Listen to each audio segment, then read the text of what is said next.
And long term, I think Microsoft Teams and Yammer, even though we love Slack and we love Zoom, we think because of that integration with the Microsoft Office suite is going to win.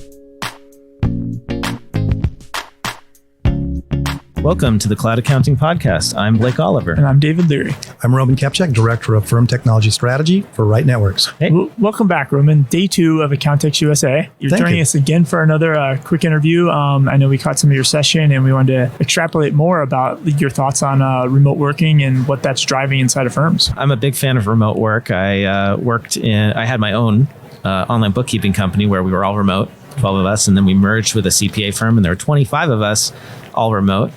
And, we were kind of doing that at the beginning. There weren't always the best tools for us to work remotely. That was the big challenge, right? Is collaborating. Yep. We had Zoom, so we could at least all get in a meeting together online. That was fun, seeing like 25 windows up on the screen, 25 people. But practice management at that time, we're talking only 5 years ago, really still hadn't really gotten there in the cloud. And I was wondering if you could share some of your insights with our listeners, many of them who are building remote practices or trying to close their offices and go more remote. What should people be looking at? Well, what you got to look at is the infrastructure they have in place already. And a lot of times people took traditional manual processes and created digital versions of that. So like if a due date tracking list, something like that might have been a paper list, now it's a spreadsheet. The problem is that only one person can really look and update that spreadsheet at a time. And so to work remotely, we need to have, first of all the data in the firm has to be digital, and all the transactions, workflows, the processes, due dates, they have to be digital tools. So we've seen a transition away from those practice management tools that had projects listed to dedicated workflow tools. Pretty much XCM, they started the charge. They started out as an Indian outsourcing company 25 years ago, and then it kind of got pushed away. But the firms that used that loved it because it tracked every status of the tax return. It tracked any changes, delivery instructions, updates, notice, and then you could attach the files to it and move it with it. So we could move it to remote people back and forth very easily. It was like the digital version of that old paper routing sheet that would sit on. Yeah, the lead schedule, the tax routing sheet. And so, but the beauty was you could customize the views to what your role was. So if you worked at the front desk checking in things, you saw those things. If you were in the assembly department and you saw due dates coming up, you could see which one had finished review and do all that. And so tools like XCM, Thomson's FirmFlow, CCH's WorkStream, all those tools are really, that's the thing we're pushing in our firms today because we can do the entire tax process in the cloud now. If we have an employee whose spouse gets relocated or they stay home because they want to raise their child, they still have access to all the applications, all the data, all in one screen. And that's what you really want is having the ability to work anyplace, anytime. So how do you address security concerns for folks? Well, it's what we had is like the other podcast we talked about is making sure that first of all that we have the training on the phishing, so they're not hitting on ransomware and stuff. But then after that, having a multi-factor authentication tool so that once I log in from my home or my cabin or wherever, client's office, it authenticates who I am into the cloud, and then I can work on those applications. There's these workflow tools. You're calling them. They're not practice management, or you prefer the term workflow? I think it's a digital workflow. Digital workflow. Because it's beyond the practice management. It actually has the status of things. It has, like you said, the routing sheet, things that we write down that they're in their Florida home, so we got to deliver it there. All that's captured in one place. You can put your timekeeping in there. You can keep scheduling in there. So it's more than practice projects. So when you say big digital too, it's more than just we scan our paper and now it's in an e-file cabinet, because that might not have any workflow. It's all about it's moving to digital workflows. It's not just going paperless. Correct. And what it's saying is this return that's been scanned in, like you said. So let's say we use FX scan and PD Flyer, get all that together, autoflow. Then it says its scanning is done, so there's notification that return is ready for preparation. And then if it's a complex return, it's usually assigned to a specific preparer, or it's going to a pool. But that can be managed in the workflow from one year to the next, so that it's already decided who is going to do that return. And then if it's a complex return, it can go to a specific reviewer. And if it's a super complex return, it can go to, a second partner that has to review that stuff. But that's all managed. And the beauty of the workflow tools is once that's captured, it rolls over the next year. And it's all on the screen. And so whereas the lead sheet we use, every year we're reprinting them. We're filling out the information we do. The notes are going on it. Well, the delivery instructions, the specialty things that happen, like during the year, let's say a client sells a property or something like that, you can go in the workflow tool and say, hey, we noticed that this partnership was sold, so we got to make sure there's real estate transactions. You can put that in the workflow tool, so when the preparer rolls it up, they see those notes. So you're capturing data one time at its root source and making it available to everyone after that. So if I want to go virtual, I need that. What else do I need to be looking at? Well, I think it's just the communication of what's going on out there. And so, we had talked in the past that we were using tools like Skype and Zoom. And, for multiple groups, Zoom is still the best video for I'm in a couple of consulting groups and we use Zoom for 20 people on screen. But when it comes to capturing firm knowledge and then being able to reuse and reaccess that data, we used a product called SocialCast before, but now we've switched to Microsoft Teams.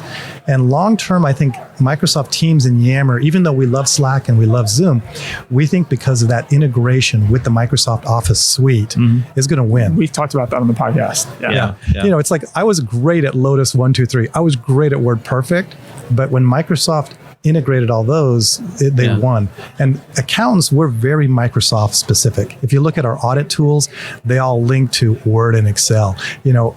All of our calendaring schedule systems, it's all Microsoft. So, we think getting involved with Teams and Yammer and those plugins, that's where we're going to get the real collaboration. So for those who have not used a team chat tool like Slack or Microsoft Teams, what does it look like? How do I visualize it? Well, it combines a bunch of tools into one screen. So for instance, we used to have a thing called a check-in, check-out board availability. And so first of all, when you look on the schedule of who's available, if you want to chat with somebody, this is everybody in the firm, right? Everybody in the firm. And so you can have hundreds, but what happens, you can customize it to your team. So if I am, let's say, in the bookkeeping department, client access, client services, and I'm dealing with the payroll people, I can have all the payroll people on my top, and I can see if there's a red bar, it means they have an appointment that's there. If it's a yellow bar, it means I've stepped away from 10 minutes. And these are like circles, little dots. If it's red with a white line through it, it says do not disturb. But if it's green, I'm available. So I can click on the person and I can do a small messaging, type a message to them that says, hey, do you have 2 minutes to look at this tax return or review this document? And they could respond in 1 minute. So that's very familiar to people who've been using Skype, right, to chat with coworkers. Correct. Right. So that's similar. What I really like about Teams that I've been missing, I think, in other applications like Slack is, I think Teams, the presence integrates with your calendar. Yeah, right. So it knows your calendar if you've got appointments. If you're busy or not based on that. And then you can, so it automatically updates that in real time as you're adjusting things. The other cool thing is you can not only, the SMS, but you can talk with audio. You can talk with video chat. So they've integrated Skype into it now. Absolutely. And the best parts of Skype, so it works, which is wonderful. And then you can also do screen sharing. So one of the things we try to promote in our firms is that when you're doing a tax return, the prep, review, back to, writing notes back to the prayer, this back and forth kills the profitability on a tax return. So what we're saying is if we can get a reviewer to basically connect to the preparer and say, hey, I need to finish this tax return, but instead of sending it back to you, let's see if we can fix it and do it done in one. And the cool thing is I can show you on the screen while I'm talking to you, even if you're at a home office, working late at night with something like that, I can show you that return, take over the mouse and explain what I'm doing.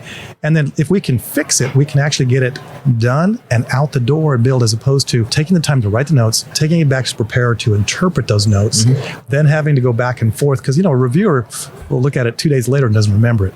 So those are the features that we think that the tools like Teams and Yammer provide, that real-time capability. Do it right now. This episode of the Cloud Accounting Podcast is sponsored by Right Networks. In a perfect world, everyone would have 100% of their clients on a cloud-based accounting system using cloud-based apps. But the world isn't perfect and clients have a wide range of needs. And for some, this means using desktop-based software. That's where Right Networks comes in. Right Networks is your 100% accounting-focused desktop in the cloud that also includes an ecosystem of over 250 connected apps. As you and your clients take the journey to the cloud, Right Networks will be at your side, innovating the best ways to leverage the true cloud future by investing heavily in cloud apps like Transaction Pro and AutoFi. They've created an always-on environment that supports 24/7 data transfer. Right Networks also offers no scheduled downtime for maintenance or application updates and meets the industry's highest security standards. To join the more than 50,000 firms that use Right Networks daily with their clients, head over to cloudaccountingpodcast.promo/RNCloud. That is cloudaccountingpodcast.promo/RNCLOUD. And be sure to visit the Right Networks booth in San Jose at QuickBooks Connect 2019.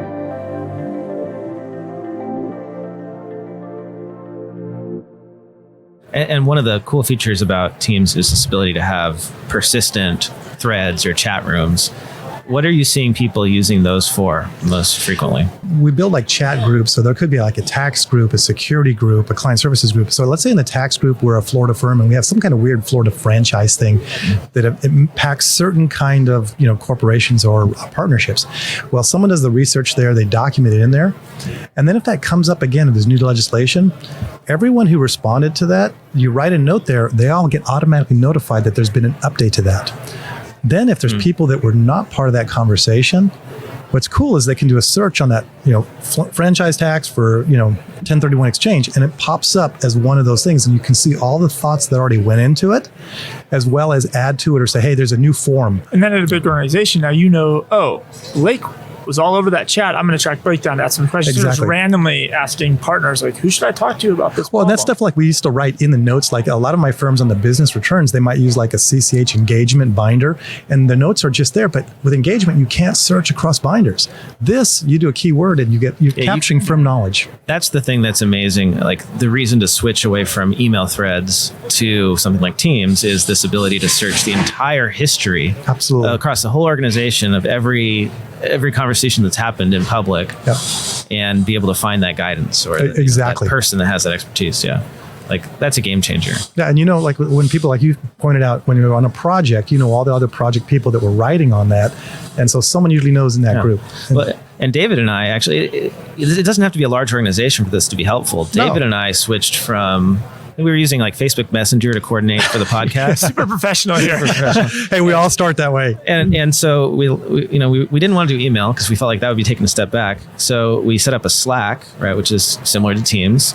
We set up a Slack organization, and so we created channels for every conference that we want to go to. And keep things organized. We have all the conversation about Accountex in the Accountex 19 channel, and that way, if I lose something, I just search for it. Find it. And we love Slack. I think Slack is actually a better product than Teams, but long term, we think Teams. Well, the integration, right? Well, Slack's like the compromise because like I'm an Office 365 Teams guy, and Blake's a Google Apps guy. So Slack had to be like the middle ground. Yes, we couldn't have gone either way. So I have a question. So I have an accounting firm. I know it's stodgy. I know I'm not moving in the future, but I have employees that ask me they want to work remotely.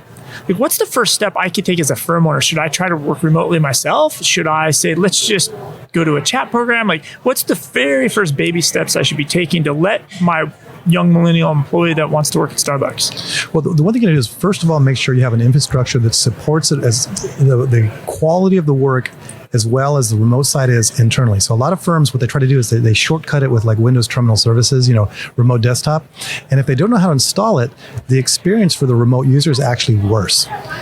And so all of a sudden it becomes negative. And so if you start by using applications in the cloud, QuickBooks Online, XCM, those applications will work. They're designed to work well, or use cloud hosting providers that do that. That's kind of the first step. Make sure it's not going to be a negative experience.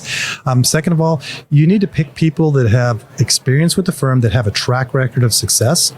You don't want to put someone who's never worked remotely, I'm not sure what they're doing, that needs a lot of supervision. So people that, which a lot of when long-term bookkeepers, client access services, they have certain payrolls they do every week. They have certain monthly and reports. They're really good at that. So, and you have track record realization. So those are the first ones we put out there. And I think that's one of the misconceptions about remote work is that actually it's not necessarily about keeping your younger employees happy.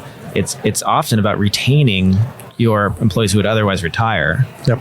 Or if it's someone like that wants to go on the family track. Yeah. I remember one of my mentors was Bob Bunting from Moss Adams. And what he said is that you look at your employees, your A's and B's, you do whatever it takes to retain those A's or B's because they'll make you, more profitability and there'll be more success in your firm. They have 5 times more effective or more than a disengaged employee or. And what he said is if you have an employee that wants to go on the family track, for instance, keep them engaged 10 hours a week.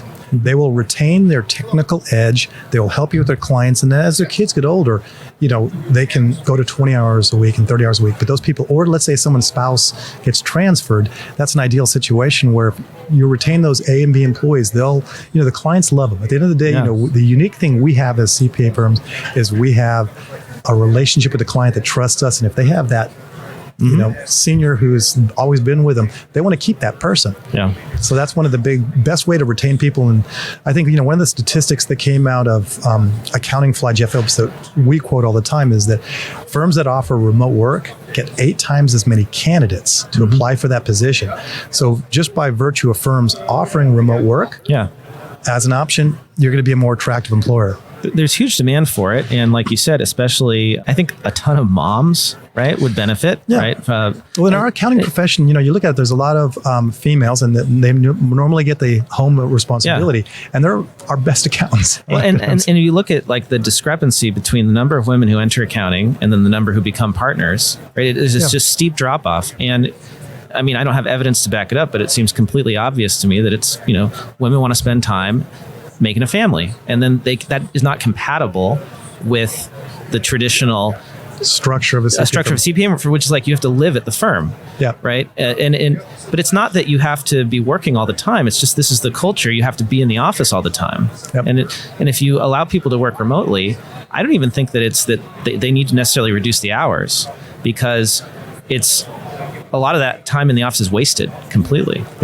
And so if you let people work when and where they want to, they can be just as productive while raising a family. And I know that because my wife works remotely, right? She works for a big company. She works for Anthem Blue Cross, right? 50,000 people, and her team is remote, right? So it can be done even if you're a big firm, and it enables her to work full time while we raise our son, right? And the benefit of just being able to take off and go do a doctor's appointment without that being a big deal, is and going to your kids' amazing. Basketball game.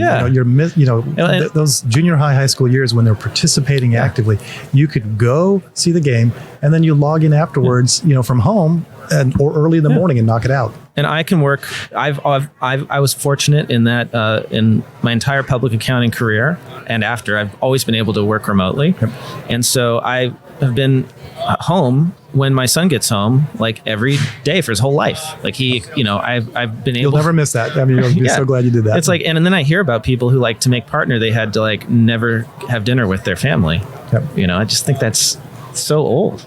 Just crazy that.